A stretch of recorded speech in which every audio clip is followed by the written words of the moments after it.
Si sta avvicinando alla fine dell'anno, è tempo dunque di bilanci e tirano le somme le piccole imprese dell'area veneziana e della Marca Trevigiana. Il 2025 è stato un anno complicato, è emerso durante l'incontro di fine anno di 200 imprenditori e il 2026 prospetta sfide con i paesi emergenti, ma si prevede una crescita di 1 punto percentuale.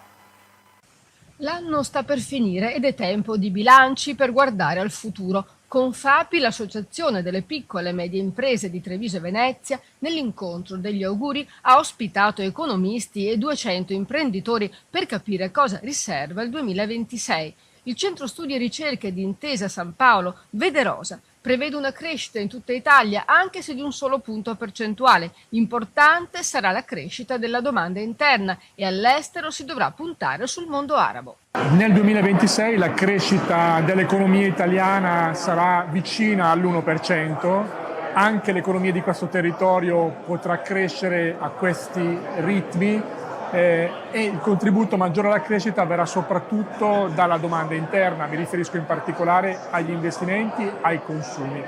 Opportunità di crescita saranno presenti anche sui mercati internazionali e da questo punto di vista sarà importante riuscire a sfruttare, a cogliere le opportunità di crescita presenti soprattutto in alcuni paesi del Golfo, mi riferisco in particolare agli Emirati Arabi Uniti e all'Arabia Saudita.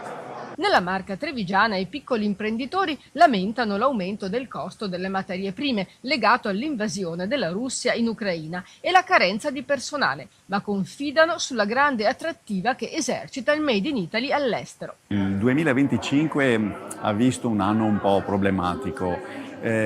Sostanzialmente un po' il problema e la situazione geopolitica ha sicuramente impattato in maniera determinante sull'andamento per esempio dell'acquisto delle materie prime e questo ci ha penalizzati sotto l'aspetto appunto della competitività e non solo questo ma ovviamente anche il costo energetico elevato rispetto a quello che sono gli altri paesi europei. Sicuramente, come dicevo, una situazione difficile, bene da una parte e però male dall'altra.